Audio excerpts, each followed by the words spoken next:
Welcome, welcome, welcome. Welcome back all to Dominant Mets Nation. Wow, I thought that this weekend was going to be somewhat of a slow weekend, at least with regards to Mets news. Well, I guess not. A couple hours ago, we got word that the Pete Alonso contract demands, at least the outline of how long the contract he wants, is out. And you know what, folks? It is, if you look at that and you stare at all those years, you kind of, I would say I was a bit in shock. But then you process it and you think about what happened last year and you can kind of make sense of it. So we're going to go over those details and what the implications of the Pete Alonso contract mean.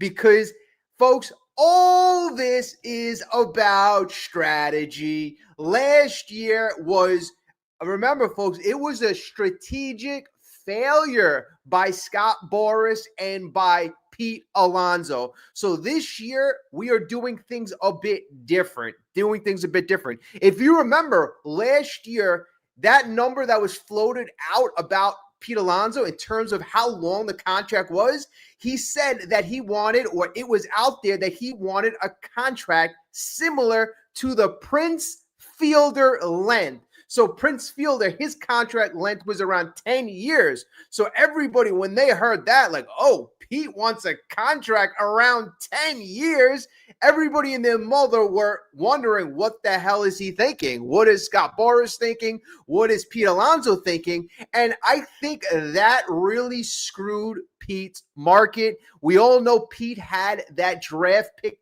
attached to him last year, which already was, something that scared teams away. But right in the beginning, everybody heard, wow, this is a crazy contract demand. And it really caused a lot of teams that were seeking a first baseman to look elsewhere. I mean, the last thing that you really want to do coming off of a horrendous year is shock everybody with this crazy contract. So this year, the details are a bit different. And it's really going to be interesting to see how the New York Mets proceed.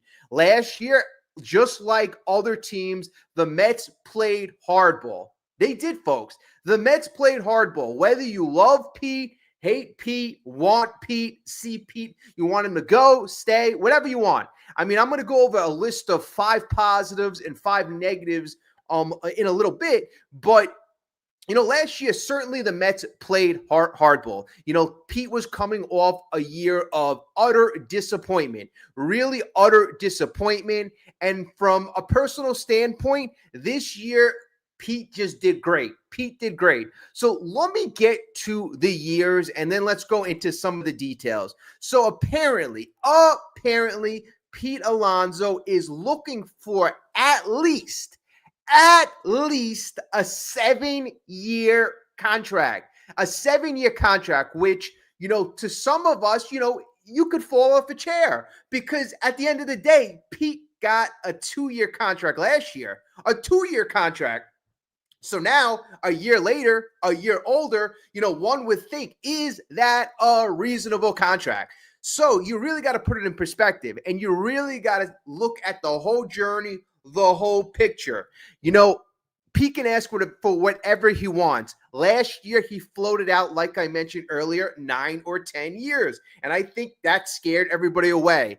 All right, so this year, you're still going to ask for more. You're still going to ask for more than what you're probably going to end up getting. So let's be a little more reasonable. Instead of asking for a decade-long contract, Pete started, or Scott Boras, I'm pretty sure this was through coaching with Scott Boras, they are looking for around a 7-year contract. Is he going to get a 7-year contract? I highly doubt. But Pete has the ability to ask for whatever length he wants. At the end of the day, negotiations happen between both clubs. And the bottom line is, if you're not going to ask for a crazy, ridiculous ask like a decade-long contract, at least you're not going to eliminate teams from day one. And then also, too, you got to remember, Pete right now, it is October 12th.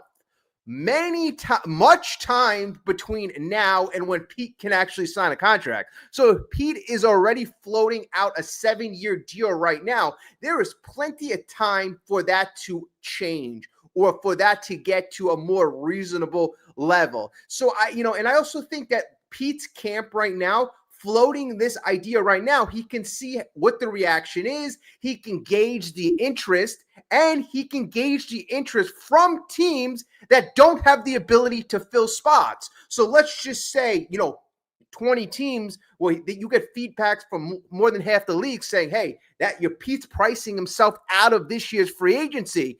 At least he has time to adjust before other teams can fill up the position. So in fact, him floating out this number right now in the middle of the postseason is a pretty strategic and I think a smart thing. Last year, if you remember, they waited a bit. You heard numbers in late November, early December, and it was ridiculous numbers. If you want to pay to play with the polar bear, you had to step up, and you had to step up in a big way. So Scott Boras, you can clearly see that his strategy is different. Starting at a lower years, not much lower, but 7 years is significantly lower than 10 years.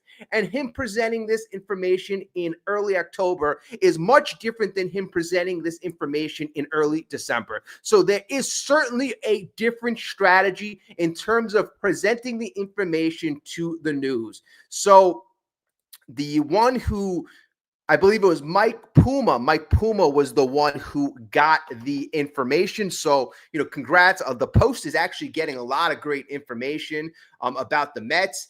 And, again, you're going to have the conversation. Is it going to be in the Mets' best interest to sign Pete Alonso? And you're going to go over, like I said, we're going to go over the negatives and the positive. And, again, leave your comment down below. Most of us are going to probably watching this on replay. It's 1 o'clock in the morning, and I wasn't going to do a video. Actually, I had another video planned, but I had a plan to do for tomorrow morning. But you know what? The news came out a couple hours ago, and we have to respond to it. All right, folks, I want to just say hi to everyone who is in here so late at night. Explosive, how's everything going? We got Jason in here, CeeLo in here as always. And let's see, Jason, you're right. I'd give him 7 years if his defense was up to par. That's fair. If he was a two-way player, his value would be tremendously better than where it is right now. Explosive, I was wrong about the Yankees, Phillies, Padres. Thought baseball gods would have them go all away after we clap. Yeah, you know what?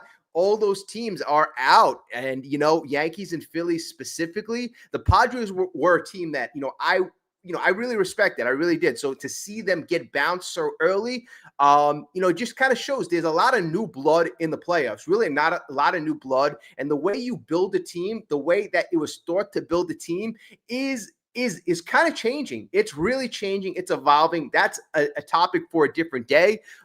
Today, we are talking about Pete Alonso. So let's just get into some positives and some negatives about signing Pete and not signing Pete. Then I want to talk about the numbers, because we had Jim Duquette float out a number last week, about how much money he thinks Pete Alonso is going to garner. He says it's going to be a 5-year contract for about $35 million a year. That equates to about 5 years and $175 million. So is that going to be the meeting ground? Instead of, let's say, a 7-year, a $30 million a clip, that's about $210 million plus. All right, maybe teams will meet in the middle. Jim Duquette, maybe that was a good prediction. 5 years, 175.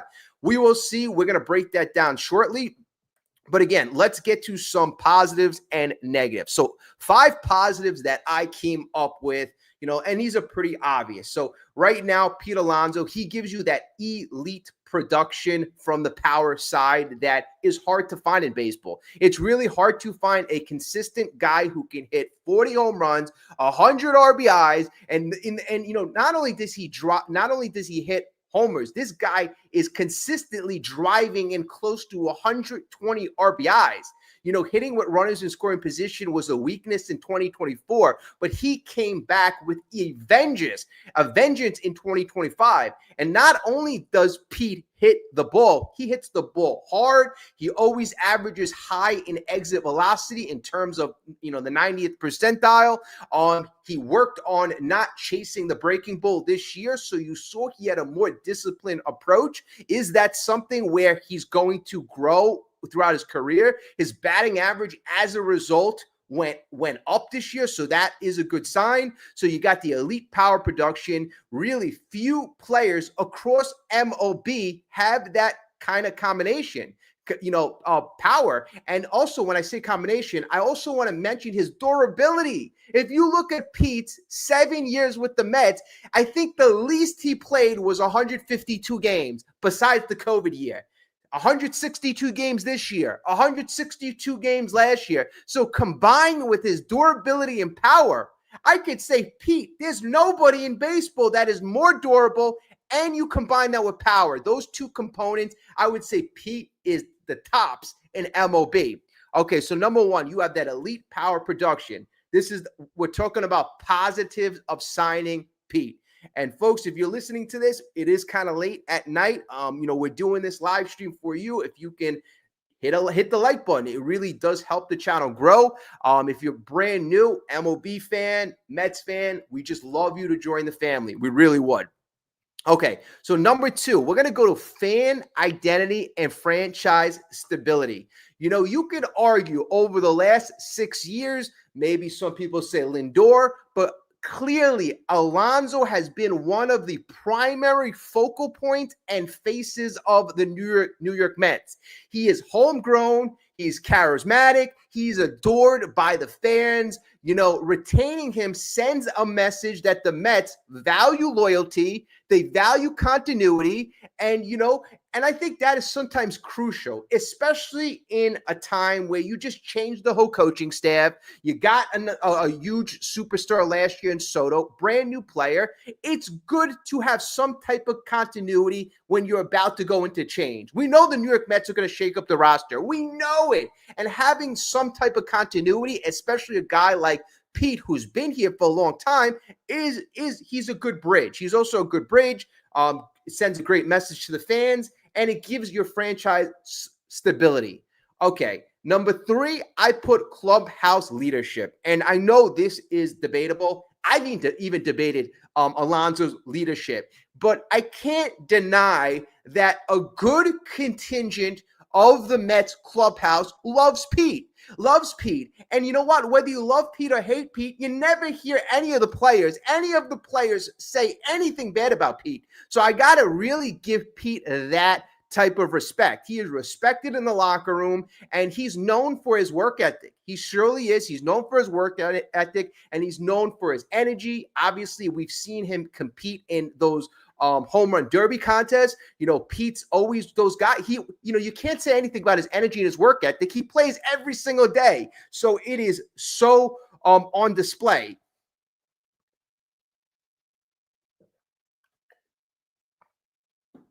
And then you're going to have a lot of young players come out here within the next couple of years. The Jet Williams, we've seen this year, Acuna, Vientos, Brett Beatty. It's always good to have a good veteran presence on the team. Okay, so that's number three, clubhouse leadership. And, and again, a lot of these, I'm trying to, kind of think outside the box. Number four, offensive reliability in Citi Field. We all know you can plug Pete Alonso in the middle of the lineup 162 games a year, and you can rely on him to at least be an all-star. Some years he's a superstar, but at least be an all-star. And in the field, Citi Field somewhat has been known to suppress home runs, but still Alonso has produced elite numbers there. Proof that his power basically plays anywhere. His bat protects others in the lineup as well. Juan Soto had a phenomenal year, folks. A phenomenal year. Who was protecting Juan Soto? I think that's what we got to think of. Stuff like this. Who's going to protect Juan Soto? I know in the past, my big thing is who's going to provide protection to Pete. But next year, if we don't have Pete Alonso, who's going to serve as protection of Juan Soto? Juan Soto had dynamic protection this year. You can't tell me. I like the potential of Mark Vientos. I like the potential of other guys. Brandon Nimmo, he is getting older, but there's nobody on the level of Pete currently in the organization that serves as protection. I mean, if you want to sign a Kyle Tucker, if you want to sign a Schwarber, okay. But, then you look at lefty situation. At least with Pete, you have a lefty-righty. So there's just a perfect match right there. And I don't want anybody to underrate how important Pete protecting Juan Soto was. Okay, and my fifth positive is I have marketing and brand value. We all know Pete is known to Mets fans as the polar bear. We all know he is a 5-time All-Star. We all know he is the New York Mets home run champ. I mean, marketing is a component as well. Keeping him means maintaining ticket sales, jersey sales, fan engagement, and also you have all these big days in the future when Pete gets to 300 home runs, 400 home runs, all these other Mets records that he can beat. And, I think if he's a guy who's going to have a long-term type of contract, a long-term contract plays best with the New York Mets. He is the most valuable over that long term to the Mets. So also that's another factor. So it is pretty, there are some very viable selling points to signing him. There are, but at the end of the day, it's going to come down to money and years. And how could we build this team? Let's just say we decide, hey, we have enough money in our budget to pay Pete. Okay, how are we going to build a complete team up and down? We don't want to be top heavy anymore, folks. We don't want to be top heavy. If we somehow find a way to keep Pete, right? And that's debatable. We're not sure we want to go down that road. But if we do, we still need a balanced team. We still need pitching. And we still need a defensively viable team. So that also means, hey, Pete, if we're going to sign you to a long-term contract, what do you feel about DHing a good majority of the time? Is Pete going to say, hey, I'll do anything to help the team win? Okay, then maybe we could work it out. But if Pete's like, hey, I'm a first baseman, I want to be a first baseman for the majority of my career, then it's, that's going to be a problem. Again, I'm going to take a second and say hello to the new folks who just joined our live stream. True Story, Carlos, RI3, Jason, more comments, great stuff. Elvin, Ciseo, let me get to some comments, and then I'm also going to go over to some of the downsides, and then we're going to look at the contract. I want to look at that contract and how it really makes sense.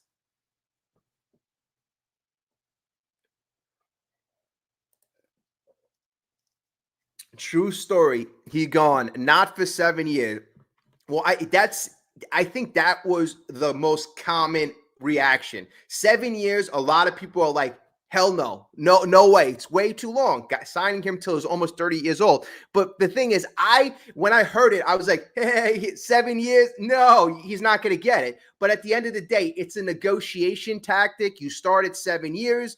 Last year, like I mentioned in the beginning of this live stream, he started at 10 years, comparing to what he wanted last offseason to what Prince Fielder got. So it changed already at 7 years. And as negotiation goes on, I'm pretty sure we're going to hit that sweet spot. It's probably going to be a 4 or 5 year deal. You're probably going to have some maybe opt out at the end, maybe a club deal.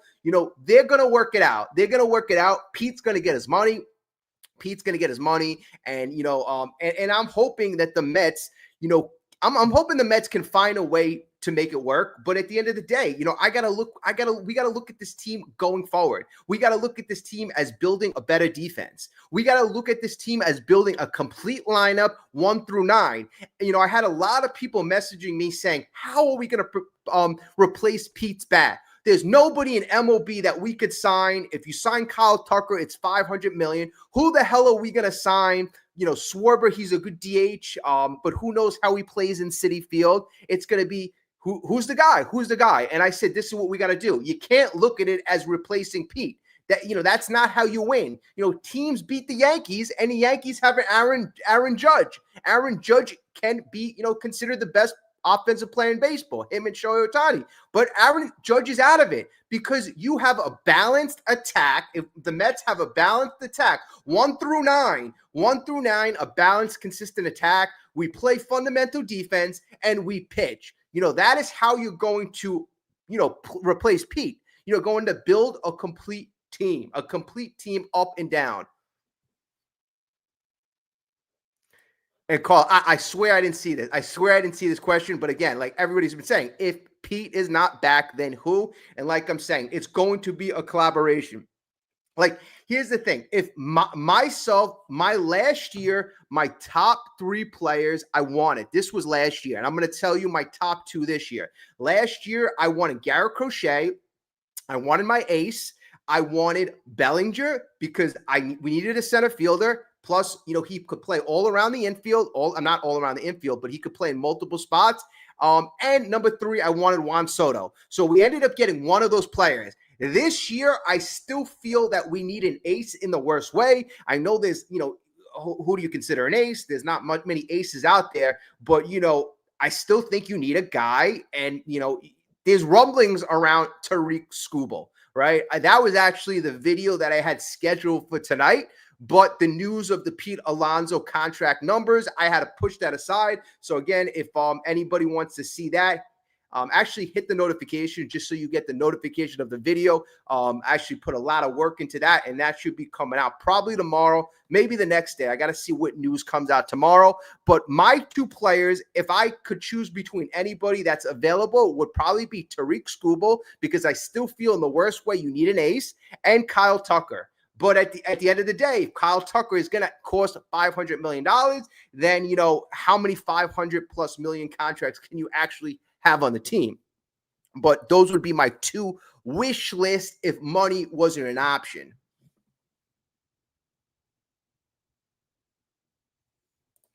Pete is good friends with Judge. And you know what?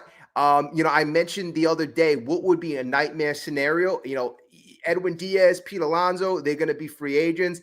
I don't want to see any of those guys go to the Yankees. I don't want to see any of Edwin Diaz or Pete Alonso. Pete Alonso, Kyle Schwarber leaves. He might be linked to the Phillies. I don't want to see any of those 2 guys go to either the Phillies, the Braves, the Yankees. Those would be nightmare scenarios for me. And of course, 3-year deal with the Yankees. Honestly, if he did sign with the Yankees, I think Pete Alonso would absolutely kill it in Yankee Stadium, but it would just be difficult to watch as a Mets fan.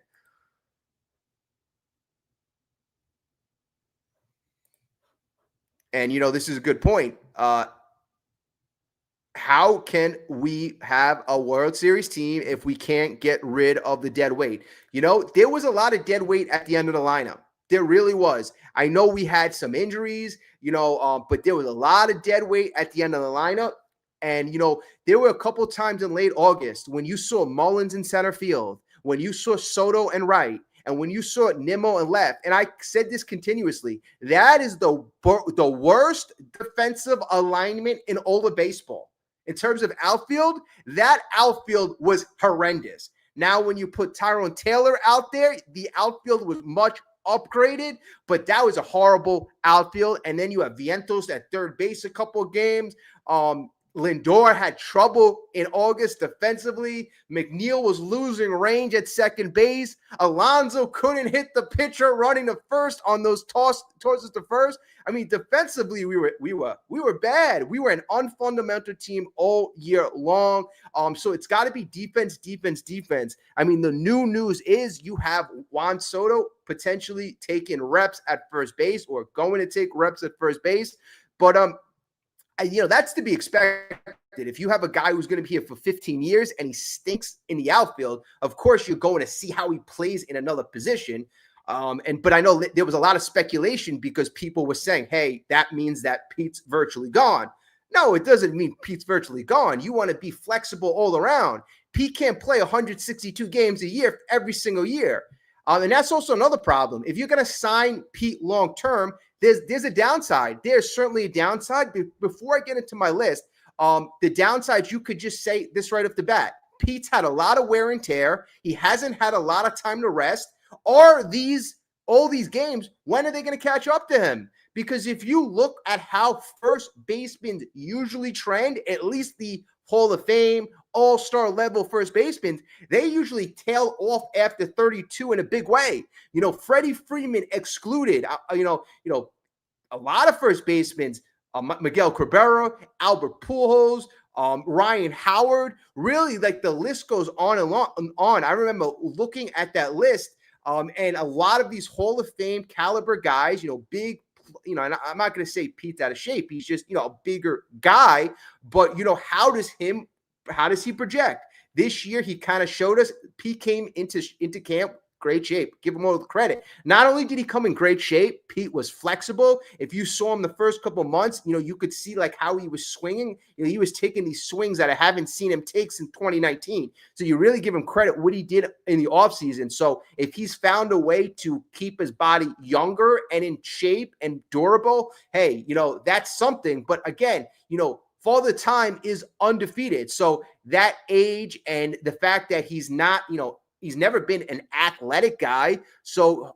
when is that going to catch up to him? I think it catches up with everybody at one point or another. All right. So let's get into kind of like some of the things that you have to kind of worry about.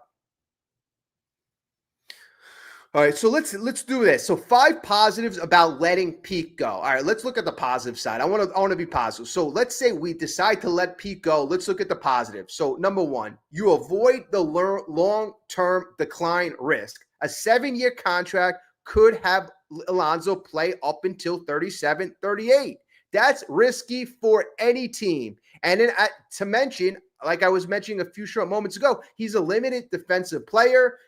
Power hitters, again, and, this is by research, power hitters often decline sharply after 32, 33. I saw, some research had it at 31.9. Basically, at 32, 33, most power hitters, I think the number was in the 90th percentile, guys start to decline in such a big way. All right, number 2, payroll flexibility. So if you don't sign Pete Alonso, you create ultimate payroll flexibility. That $35-40 million that you have allocated for Pete for the next 4 years, now you can allocate that toward a younger, faster, pitcher. You can allocate it on other talent.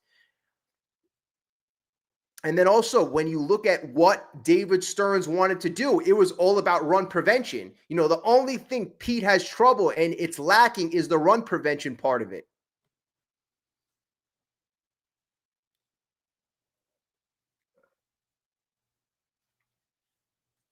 Then also, too, now you get a chance to upgrade your first base position. As we alluded to, Alonso ranks below average defensively at first base. He has a negative outs above average and DRS in most years. Moving on allows the Mets to pursue a more balanced player or DH rotation that improves overall run prevention, and that is a major focus by David Stearns. Number 4, the farm system integration. Throughout the last couple of years, there have been certain positions where we left open so that the kids can come up and go through. Traditionally, it's been second base, third base, center field. But, we have some guys at first base. You may want to see Ryan Clifford within the next year or two. He's a guy that's been mashing.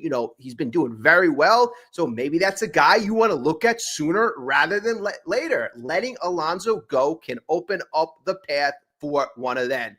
Maybe Vientos, until one of those guys are ready, Vientos serves as a major upgrade, as a stopgap. You never know. You haven't really seen Vientos play that much at first base. I know he had trouble at third base, but first base could be a whole different animal for him. And then last but not least, you change the team identity in a big way. Again, like I mentioned on the positive side, Pete has been one of the focal points, and he has been one of the faces of this organization in the last 6-7 years. And, the bottom line is this team hasn't won. hasn't won. In fact, this team has had 2 years, 2023 and 2025, that have been utter failures, disasters, when you invested ridiculous amount of money, when your expectations weren't even close to being met. Unfortunately, Pete was part of those teams in 2022 when the Mets won 101 games. When they were leading when they were in first place most of the year, there was a bit of a collapse at the end of the year. The Mets had opportunities to win a couple series against the Braves.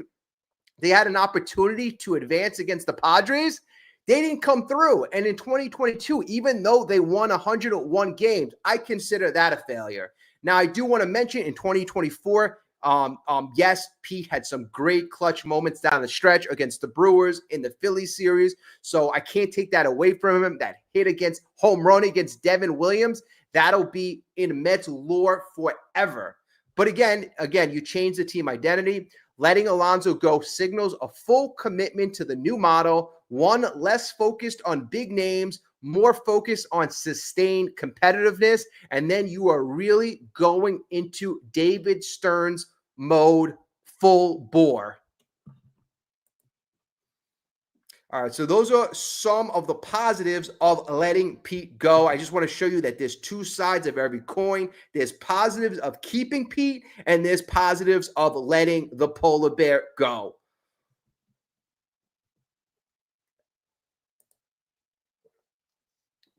Okay, now this is actually our mayor.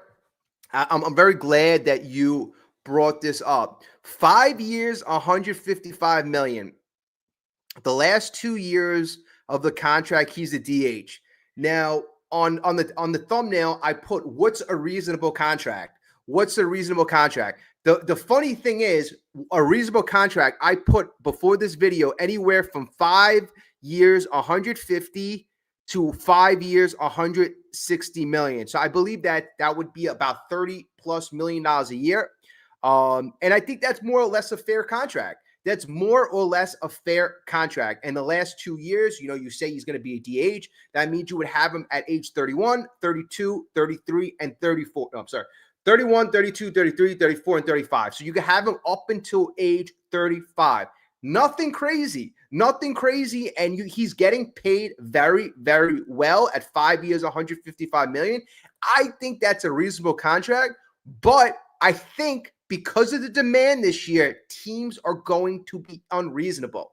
Now, I mentioned also in this title, the Mets may have an opportunity to be a very bad guy. Or you could say, you could dispute that, but I'm just going to say it because let's just say this. The Mets offer 5 years, 155 million.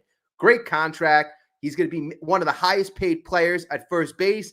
That'll be an awesome contract. Now, let's just say another team. Team B offers 5 years, 180, 6 years, 200, and that's more money.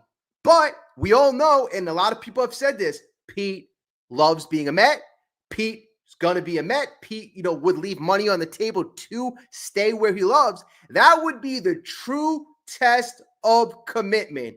If Mets gave him a respectable offer, if Mets gave him 5 years, 100 million, and another team offered $100 million more, it wouldn't even be close. But let's say the Mets made a fair offer and their offer is in the ballpark for the closest to the next offer. It would be so damn interesting to see if Pete actually says, hey, I want to be a Met. The Mets are right in the ballpark. I want to be with this team and grow with them. I'm a lifetime Met. Let's go ahead. Let's do it. Or if he holds out for every last penny, because in that situation, although there's a lot of Mets fans who love Pete, I'm not sure they would be so understanding because there's, again, a good contingent of Mets fans who believe Pete will be a Met.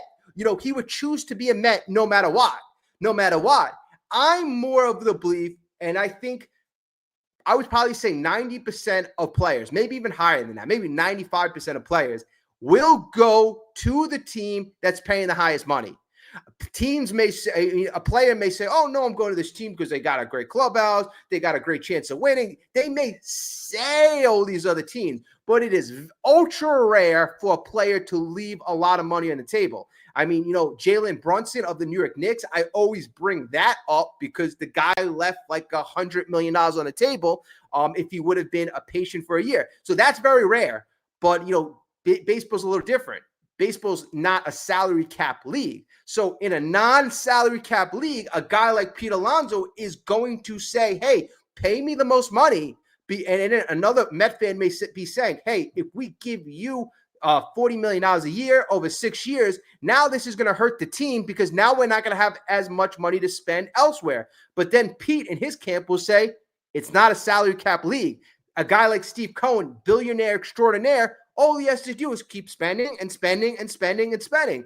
But at the end of the day, with all these tax penalties and the new, agreement, this CBT, whatever it's called, is going to end next year. So you're never going to know what the new penalties are.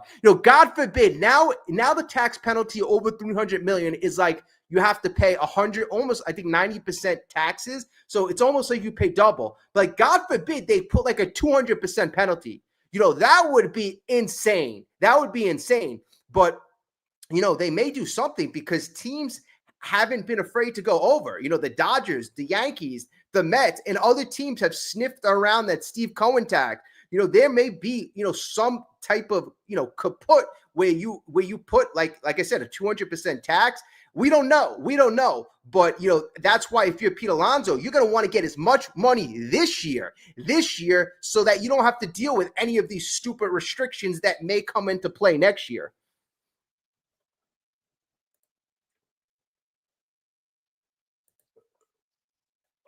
Oh, well, bye-bye, Pete. Bye-bye.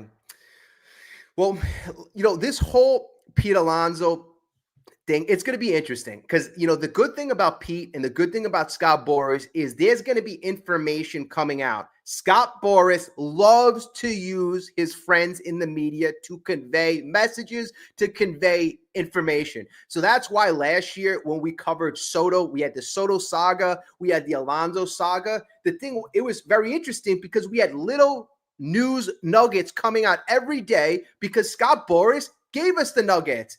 Sometimes he was leading us down a rabbit hole. Sometimes it made no sense. But at the end of the day, obviously we know Pete Alonso is going to want as much money as possible. Scott Boras is going to try to get him as much money as possible. But as we saw last year, can and will Scott Boras make the same mistakes he made last year? Because he drastically overvalued the market of the polar bear. We know Pete Alonso has a lot of pride. So how much input will Pete have? I mean, this year, let's just say the offer, the right offer isn't there early. Does Pete decide to say, hey, I'm going to hold out? And as he decides to hold out, our team's going to come off the board. I think that's always a risk. It's always a risk to hold out for that perfect contract because as teams go off the board, I always say it's a supply and demand game. The demand, the teams drop off. That means the demand's got to go down. And, supply too, that has a chance of going down. He may say, other first basemen will be taken, but it's a very, very, very, very risky, it's a very risky game because last year, I think we saw 12 first basemen change team. A lot of first basemen moved. And that means there's a lot of first basemen kind of available. So, there are other options. The Mets have internal options. You got Vientos. Obviously you got Clifford, he's in the minors, but the Mets have internal options. They have some options that they can employ from other teams. First base is not like a position like shortstop. It's not a position like catcher. It's plentiful. It's plentiful, and it has been really easy to, I don't want to say easy, but it's easier. Not that you're going to get a guy like Pete Alonso, not of that level, but you can get a guy that's much better defensively, that's, a good hitter. And, at the end of the day, they may win you just as many games. It's looking at things differently. And David Stearns, and I'm going to say this about David Stearns. Last year, I gave the guy way too much credit. I apologize. I might have had 10 videos anointing him a genius. The guy's a mastermind. I apologize. This year, David Stearns has to earn it. I'm not giving him any credit until I see how the team performs, until I see the magic at play. Last year, like I said, my fault. Also, too, if you look at David Stearns, my expectations are going to be so high. But also, if you look at the guy, how he's paid, David Stearns makes the most money. I believe him and Andrew Friedman, the general manager, president of the Dodgers, those two guys, Stearns and Friedman, make the most money in baseball in terms of the president. So those two guys are the highest paid. So they got to earn their money. I mean, the Dodgers, Friedman's doing it, but David Stearns has to earn his money. And that's going to be interesting to see what his strategy is going to be, because obviously he's going to be a big component in the Pete Alonso negotiations.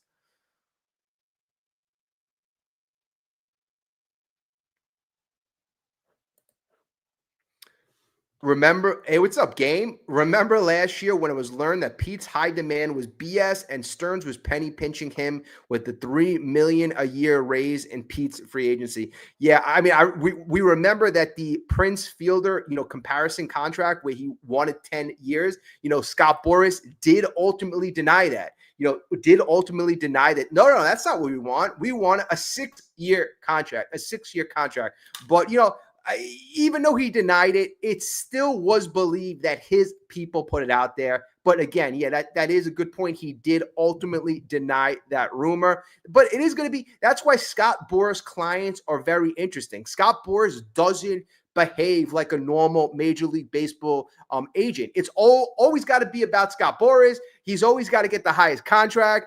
And his players don't always go into the places they want to play, because they chase the highest dollar. I'm hoping Pete Alonso doesn't do that. If the Mets offer him a fair contract that works for both sides, then you sign where you want to play.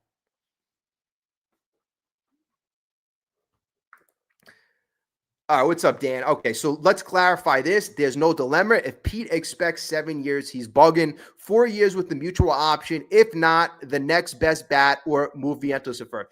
I firmly believe that 7 years is a starting point. Meaning that their side will eventually come down. I think a team will say, hey, we're going to give you 3-4 years. And then Scott Boras will be like, no, we want 6-7. And then they eventually meet in the middle. Dan, I think you probably hit it. 4 years, maybe a mutual option for the 5th. It's going to be something like that. It's, again, history is not on the side of Pete Alonso. History's big. There's thousands of players who played first base. Many of them in age group of Pete Alonso. All of the greats, most of the greats don't play well after 32. They just don't. So history is not on the side of Pete Alonso. It wasn't on the side of Pete Alonso last year. It's not going to be on the side of Pete Alonso this year. The biggest thing is, or two biggest things, you don't have that compensation pick, that draft pick attached to him, and Pete's coming off of a good year. Those are the two biggest changes, but history doesn't change. History of players does not change.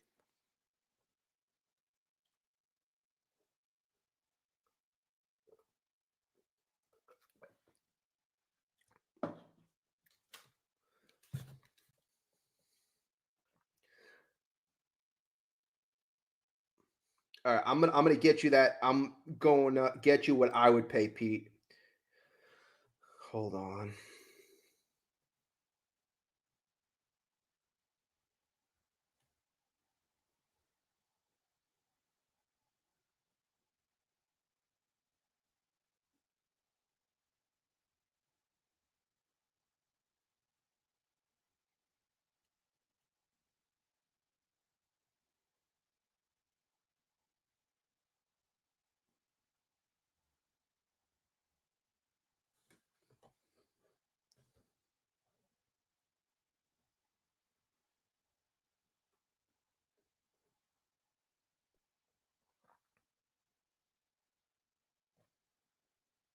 Okay, so here's my contract. My contract would be a bit different. So I think paying him around 30, I think you got to pay him around 30. Like that's the number that his ears perk up, $30 million. So I think you have to pay him around 30. It's how long? Now, 7 years, I agree, much, much, much too long. Too much money committed, right? So let's talk about committed dollars. This is what I would commit. I don't know if he's going to sign it. $30 million a year. Maybe if you want to do 31, 32, maybe it might sound nicer. So I would do 4 years. And I think, somebody just had a similar contract. Dan, you were like in the ballpark in terms of what I was thinking. So 4 years, $30 to $32 million. So 4 years, $30 million.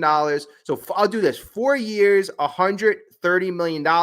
That's about $32.5 million a year for 4 years. Now, is that going to get it done? Probably not. Probably not. So what are we going to do to sweeten the pot? Now, somebody mentioned give him a mutual option for the next year, the 5th year. Well, that may work and may not work. These mutual options are kind of tricky. I think that we have to do something that's really unprecedented. I think in that 5th year, you have to give him a raise. Now, listen to this. You give him a raise, but that fifth, or maybe you do a 5th year mutual option for less money, and then that 6th year you do a club option, and that club or I'm confusing myself. This is what I'm initially thinking. It may be wrong. So you do the 4 years, $130 million, and then you do the club option for the 5th year, which is $35 million. So that contract would be 5 years and $165 million. But you don't get to the 5th year unless he's been productive up until year 4, because obviously you're not going to exercise the 5th year unless obviously he's been dominating. That's what I would offer him. Would he take it? I don't know. That's why I would give him that 5th year, very high offer, maybe $40 million, maybe $40 million club option. It doesn't matter. It's a club option. That means you don't have to pay to him, but you can just dangle that carrot just so it looks like a bigger contract. And at the end of the day, it looks like, the Mets offered 5 years, $170 million.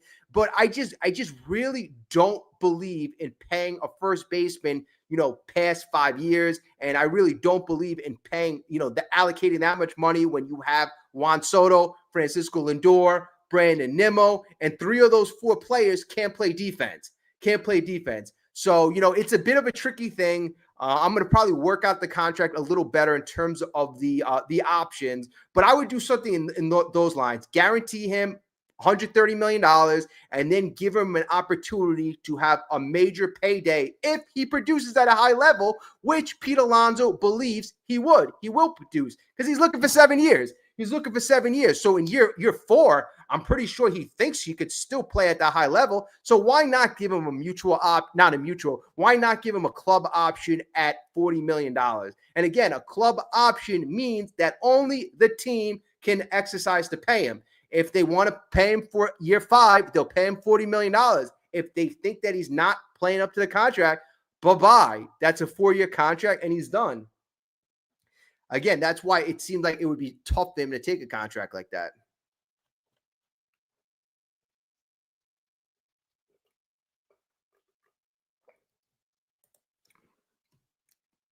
Yeah, Dan. I mean, that probably makes more sense.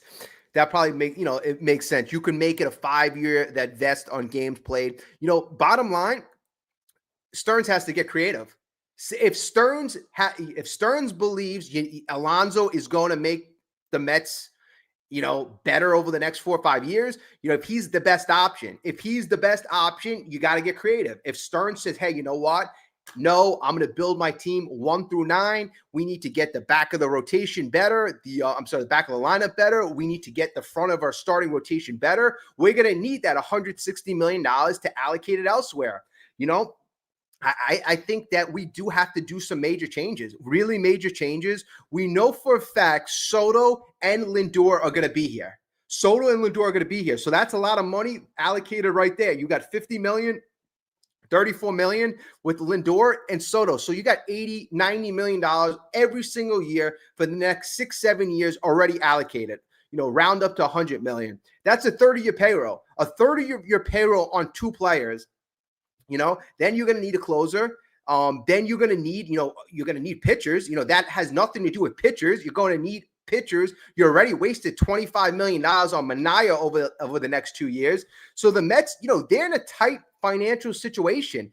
Giving Pete this $35 million contract per year is going to be very tricky, very, very tricky. And, I don't like to, blame people, but I'm going to blame people. Stearns did not make this offseason any easier. He's been here for 2 years. He had an opportunity to make it easier every year and every year. But last year, he drastically complicated this offseason by putting Mania on the books, by putting Montaz on the books. Stearns screwed this offseason in a big way. So anybody who said, oh, we should be signing Alonso, one of the reasons why we're going to have trouble signing Alonso is because we have the Mania money and the Montaz money. And how much production are we getting from those two?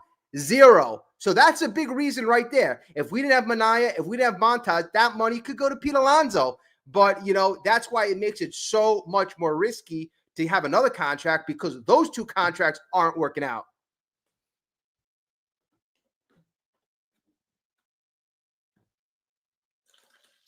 Again, folks, if you're watching this live on replay, if you can just hit the like button, as it really does help the channel. We've had a lot of new members in the last couple of days, so I just want to welcome all the new faces. Welcome to the family. I do really appreciate everyone, and we do have a lot of members that have been here for years and years. I always thank you. Will, I see you there. See you, RI3, and some people I may be pronouncing wrong. I apologize, but it is what it is. It's 1:40 in the morning. Like, what do you expect? Stearns is going for a defensive first baseman. So who do you have in mind? And would he be a stopgap? Because are we waiting for Clifford? A lot of these situations, that's another thing. You don't want to get into a long-term contract with a first baseman, because where does Ryan Clifford go? Like, let's think about that. If you truly believe in Ryan Clifford, if you truly believe that Ryan Clifford is going to be a player at first base, and I know Ryan Clifford, I know he can play a corner spot, but listen to this. Ryan Clifford is not the best defensive guy. So we already have a suspect outfield. So if you believe Ryan Clifford is the real deal, he's going to play first base, folks. He's going to play first base. And, again, putting him in the outfield, we already have a suspect outfield, and putting him at DH, we already have a circle of players that are going to be, the DH at one point or another.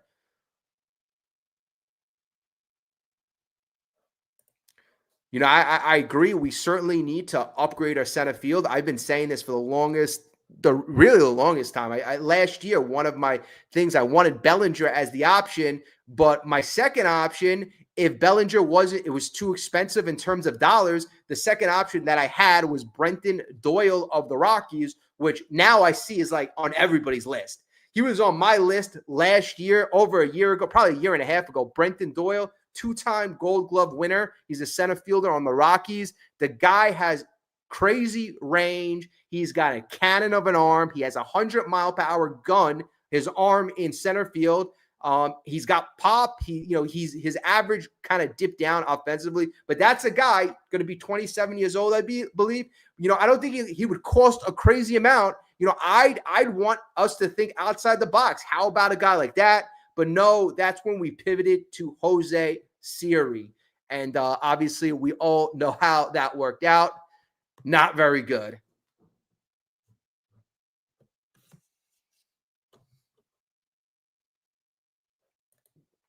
Does everyone remember how the Marlins took 3 out of 4 in September and the final 2 out of 3? Either the Mets suck or the Fish are really good. Honestly, the Mets played bad, right? The Mets left the door open. We really, and in the last series, it felt like we were done. I mean, I was live streaming that last game, and the Mets players were playing like the season was already over. Everybody's heads were down. Our shoulders were slumped. It just wasn't good. So our mindset wasn't there. So I think that the mental edge was certainly in the Marlins. The Marlins, they geared up for that last series all week long. I live in Florida. On the Marlins station, they were talking all week that their number one goal was to make sure the Mets didn't make the playoffs. So they were extremely motivated to play well. The Mets, for some reason, they were just not motivated at all. They were just really dejected. And that's why I was upset. We were dejected, and we still had an opportunity to walk through the door. That's why I was upset. But to get to my point, the Marlins do have a very young, exciting team, but we just made them look better than what they are. They are good, but we made them look better.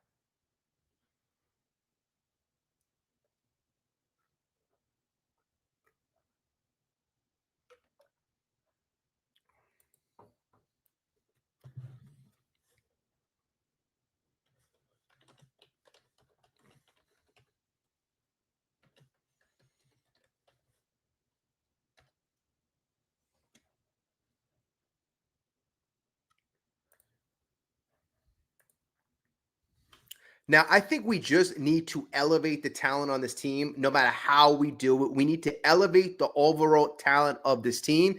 And that doesn't mean just get top heavy. It doesn't mean just trade Alonso or not trade, let Alonso walk and then replace him with one player that's an all-star level. We were way too top heavy, but we do need more talent. Like we had really no pitching talent. No pitching talent. Besides Nolan McLean, this was one of the worst postseason teams or teams that were trying to make the postseason that had zero pitching. We had zero pitching. This is the worst pitching that we had on this team in the last decade. If you really think about it, since DeGrom came up in 2014, Harvey came up in 2013, we haven't had that bad of pitching probably since like 2011, maybe. I mean, you had R.A. Dickey in 2012. He won the Cy Young. So R.A. Dickey was probably better than any pitcher that we had on this rotation. Then 2013, Matt Harvey came up. 2014, DeGrom came up.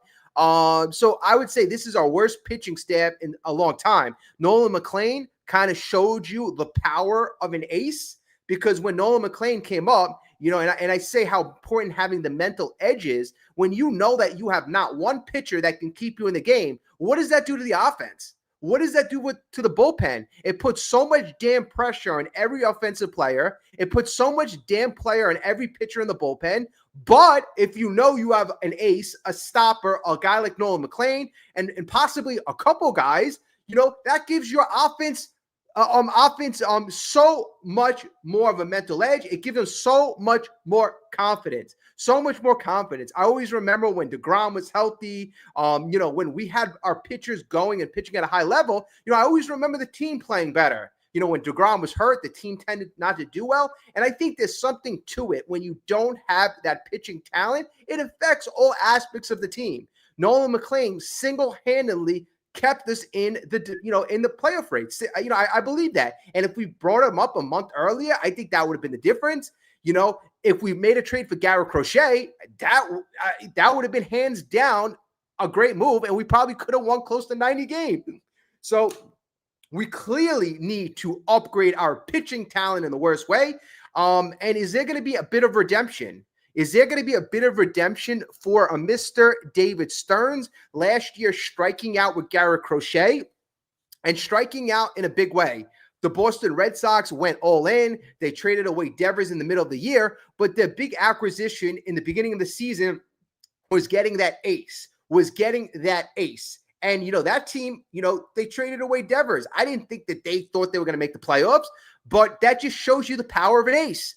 Again, we saw it with Nolan McLean elevating the performance of the Mets. And obviously, when he was pitching, the Mets did well as well. So you got to get another guy to go along with the Nolan McLean. Yes, there'll be some people who say, oh, it's not important to get an ace. Whether you consider him an ace or not, it's a very important thing to get another top pitcher. You don't want to call him an ace, that's fine. You need another top pitcher to go along with McLean and also, to help out the young kids develop, to help out the Sproats, to help out the Tongs. Tong goes to the bench. Jonah Tong goes to the bench having a bad inning. He looks to his left. He's got Sean Manaea.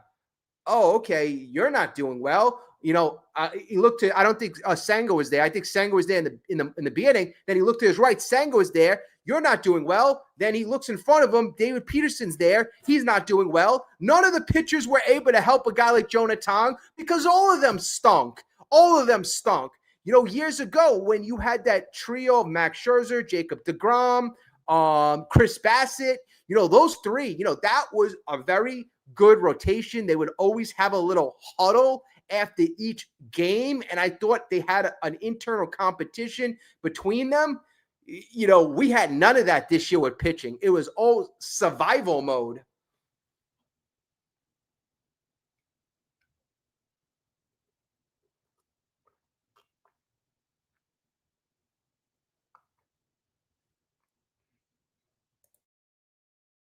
Carlos, of course. I'll definitely bring this up for you. While we're discussing the Mets team, could we mention how the Mets can't bunt? Does the Mets manager know how important that is? I was just thinking, the Mets never bunted. So in terms of not being able to do it. I mean, Carlos Mendoza never really called for the bunt. He never played for that, that run, although we probably should have, but so many games we got down by a lot. Our pitching stunk. So, just playing for that one run, it just, I guess, wasn't part of Carlos Mendoza's strategy. But I do agree, you're going to have to produce runs. You're really going to have to produce runs. And, when you have, it's a tie ball game, you have a 1-run lead, you got to manufacture runs. You got to play fundamental baseball. And when I say the Mets didn't play fundamental baseball, I mean that for both the defensive and the offensive side. You could play fundamental baseball on the offensive side just as well. You got to hit, sack fly, going the other way, advancing the runner, going first to third. Playing fundamentally on the offensive side is just as key.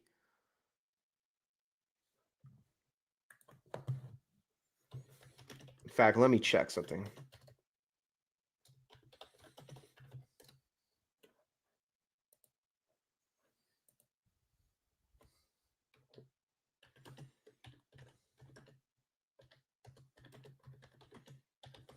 Oh, by the way, Massive Coin, I see you. How's everything going? Just looking up some data right now.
I'm trying to find out how many bunts the Mets had in 2025. Does anybody know that number? I see the Padres, they had the most.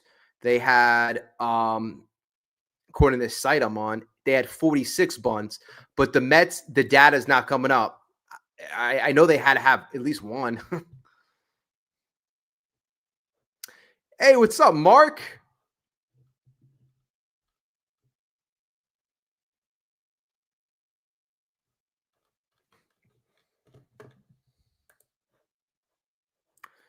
All right. So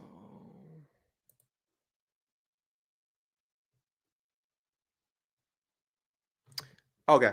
So I want to get to my last point here. So what do we think the appetite for the New York Mets to go into another negotiation with Pete Alonso and Scott Boras?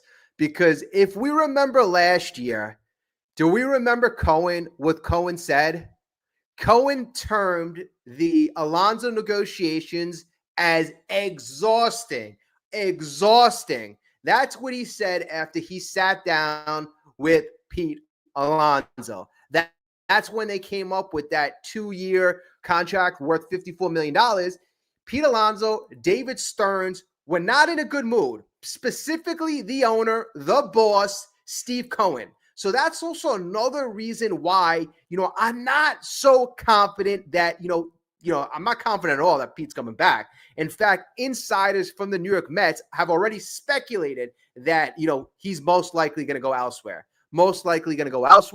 And then a couple people on the channel, Hobby, he mentioned how he thinks that David Stearns has already been setting up the New York fan base for Pete Alonso's departure by saying the number one focus is going to be on run prevention. basically knowing Pete Alonso is going to get a mega offer. We're not going to be able to match it. But the reason why, because we're focusing on run prevention. Could be interesting take, but I do think, Steve Cohen is not going to want to deal with the nonsense that Scott Boras is famous for. He's not going to want to deal with that nonsense. It was nonsense last year, and that's why I think a lot of teams were scared away. So again, is Scott Boras going to learn? And if he does not have so much nonsense, does that draw or allow Steve Cohen to stay around a bit longer? Because regardless, Pete Alonso and Scott Boras needs the New York Mets to stay involved. If the New York Mets bow out early because it's too much money, that's not good for Pete Alonso. He needs the New York Mets to stay in, whether he wants to or not. So it's going to be a very, very, very interesting back and forth. Now, Alonso is in a different situation that he was last year. So already, I just want to congratulate him. He became a father this offseason. So his number one focus, he's got a quote here, I'm going to be more focused on that. So that also changes his priorities. Last year, he was hyper-focused on making that. Now, obviously, he knows, how important it is. He's a father. So things are changing. His perspective has changed a bit. He also goes, whether a contract comes early or late, for me, I'm going to be the best baseball player I can next year. So that was Alonso's message with regards to how negotiations will turn out. Alonso will be 31 years old in December. So that means when the season starts, he'll he will be 31 and a half, just about. And, the 7-year contract, a lot of people wondering where's that coming from. But, Scott Boras, that's been his sweet spot. He had that 7-year contract with Marcus Semien and Matt Chapman. Well, Matt Chapman received a 6-year extension, but 6-7 years has been really the big sweet spot.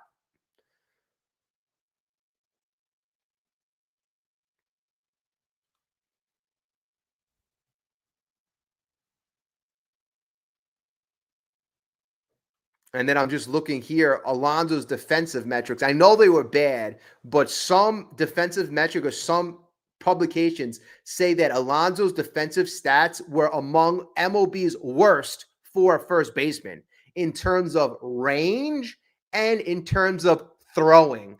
I mean, I don't know. I haven't watched a lot of other first basemen play, but range and throwing is everything. Really, range and throwing is everything. But I do want to give him his kudos. He is very, very, very good at scooping the ball. But range and throwing, especially throwing, that really just got me so angry because, throwing, like I said, if you make a bad throw, not only is that an error, but you could put your pitcher in harm's way. That is not good. In fact, right here, according to Fangraphs, I'm looking at, he actually led the majors with scoops. He had 29 scoops. So he did save a lot of errors, so give him credit with that. And in the past 3 years, Alonso has had 86 scoops. The next highest is Vladimir Guerrero Jr. at 69. So, besides Pete's durability, his scooping ability is very, very elite. So you give him credit for that.